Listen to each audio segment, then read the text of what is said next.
I am 25 years old, my brother is 22. He lives with me since he moved out of our parents' house, reasons are irrelevant. I came home to find him with his buddies in my home, getting wasted. I was pissed because he never asked if he could have people over. I'm an adult OP, I can do what I want. Apparently he and his friends were throwing a bullet-dodged party. He had been seeing this girl for a bit. She texted him letting him know that she was pregnant, but planning to abort the baby. She asked if he could financially help her pay for the operation. He blocked her.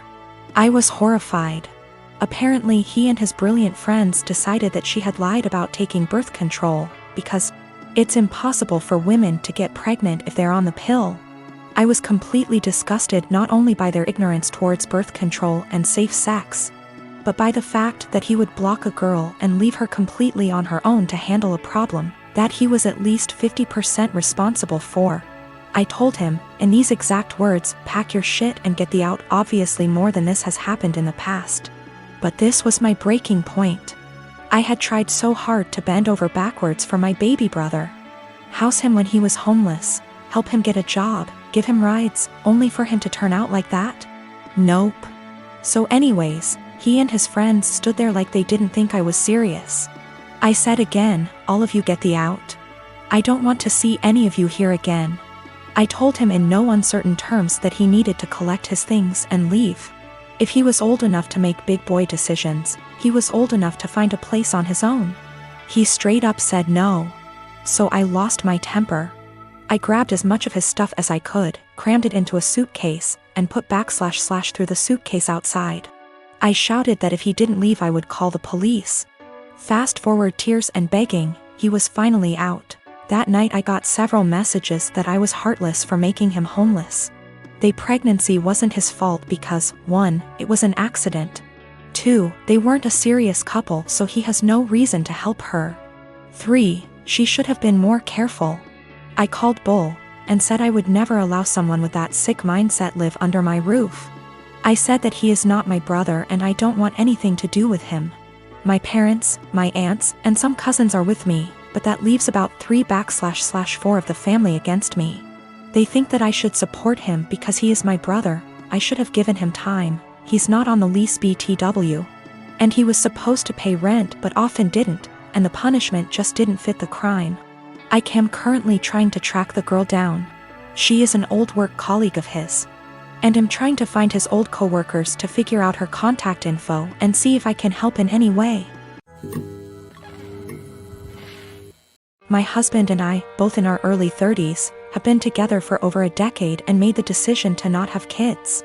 I like kids, I have nieces and nephews, we just don't want them for our own reasons. He had a vasectomy which only a few people know about. Our families are aware we don't want kids as they've asked this before during different major life events, our wedding for instance. We recently bought a 3-bedroom home with a nice yard in a nice area. Excited to show our new home to family and friends, major upgrade to our previous home, we hosted a housewarming. During the party, one of my sibling-in-laws, Alex, made a few indirect comments about all this space. And kids would love it in our house etc. Eventually they asked point blank when we were having kids. I made a light-hearted joke about it, which is my go-to for this question. Oh, well, I like sushi too much to have to give it up for a pregnancy. Plus not drinking for pregnancy and breastfeeding? No thanks. I tried to make it very light-hearted and laugh it off. Most people just laughed along.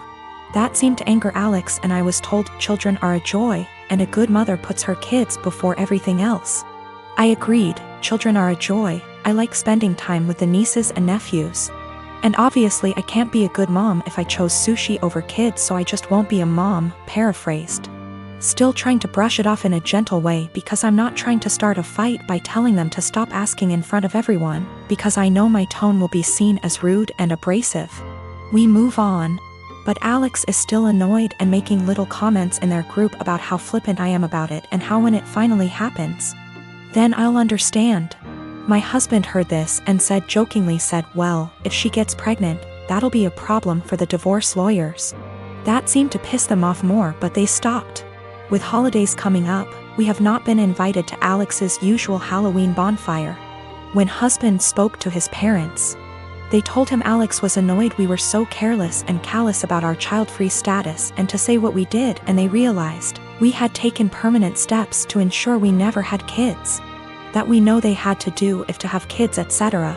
And we are AHs to just not care. I feel bad because they did do if and lots of fertility treatments to have their kids. And even then they still had a few miscarriages. I can't imagine wanting kids and struggling to have them and then deal with miscarriages. But at the same time, I'm so tired of justifying living my life how I want. I feel terrible my joke was taken the way it was and that I hurt my IELTS. I truly never meant for that to happen. After the bonfire this weekend, we will be reaching out to have a heart-to-heart, if they'll accept it. Either way, I'll be apologizing for hurting their feelings, let them know I love their kids and them. But I will also be firmly putting down any further attempts to discuss our child-free status, if the conversation is about changing our minds. I have not told them our reasons for being child-free, so I think perhaps if they are willing to listen, I'll explain them and hopefully the conversation can be constructive. One of my best friends, Carla, is getting married soon. It's only meant to be a small backyard type of wedding, but they've been planning it for a few months now, and originally, it was supposed to be on my property. They wanted it because it's private, has lots of open space for the reception, a nice view, and the house could be used for them to get ready and stuff. Of course I said yes. She and her fiancé, Rick, were very happy. Thing is, Carla and I do have a history. We went out on and off in college but decided to stay friends. Then I met my wife, we got married, Carla met Rick, and now here they are. Now my wife knows I went out with Carla back in college and she didn't care. Carla still went to our wedding and everything.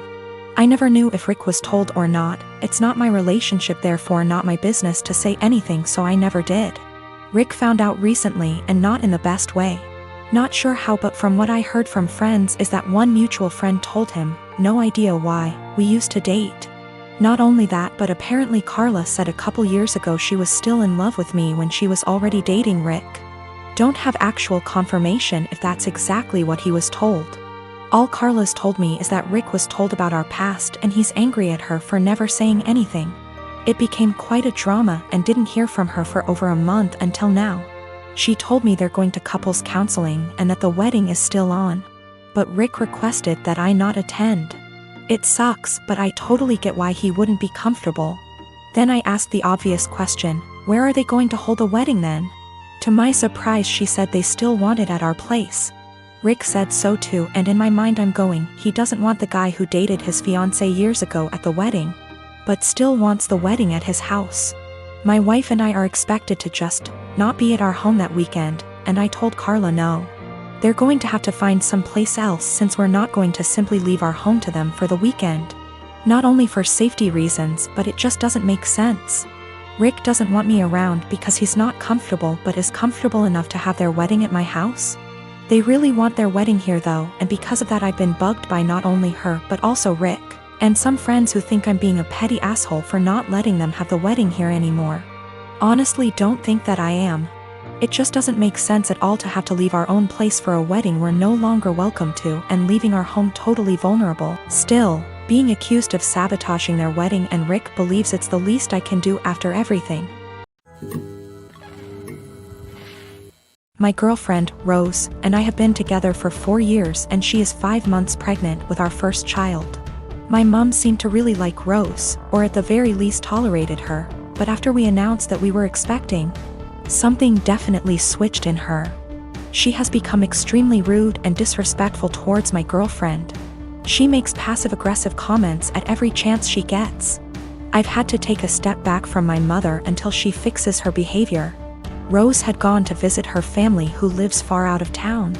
It was a very last-minute trip, and she drove herself to the destination and back. Unfortunately, at around 6 p.m., her car broke down and she was forced to pull over. Fortunately, my brother, Chris, who's great with cars and lives about an hour and 1/2 from where Rose was stranded, was willing to pick her up and sorted everything out. I was out of the country, so I'm grateful that my brother sorted everything out for her. Chris moved back in with my mom about a year ago. Obviously, the situation wasn't the best, especially considering the tension between Rose and my mom that exists for no particular reason. But I hoped my mom could put her pettiness aside for at least a night. It was too late for Chris to drive Rose back home, so my brother told her that he would drive her back tomorrow morning. An arrangement that my mom seems to not like, but one that she managed to keep her mouth shut about, my girlfriend tells me. Rose helps prepare dinner, wash up, and actually engage in a decent conversation with my mom for the first time in ages. However, they mostly avoid each other. Chris goes to bed earlier, leaving my mom and Rose. My mom lives in a 2-bedroom apartment, and since both bedrooms were taken, Rose assumed that she would be sleeping on the couch. She apparently assumed wrong. My mom gives Rose the thinnest blanket ever and basically screams at her, telling her that she has to sleep on the floor to not ruin her couch. She tells Rose to make do with the pillows on the couch and the blanket that provides zero warmth. Rose thought about protesting, but ultimately decided against it. According to Rose, my mom kept opening her door to check if she was sleeping on the couch, so she couldn't even try to sleep on the couch. At 5 a.m., Chris found Rose on the couch and let her sleep on his bed. He ended up telling me, but told me to not make a big fuss out of it. I did the exact opposite. I called my mom, very angry, and told her that she was disrespecting her so badly. She tried to defend herself by saying that she didn't harm the baby, and it's okay for pregnant women to sleep on the floor. But I refused to hear any of it. Chris agrees with me, but told me that I shouldn't make it a fight. I feel like I'm losing my mind.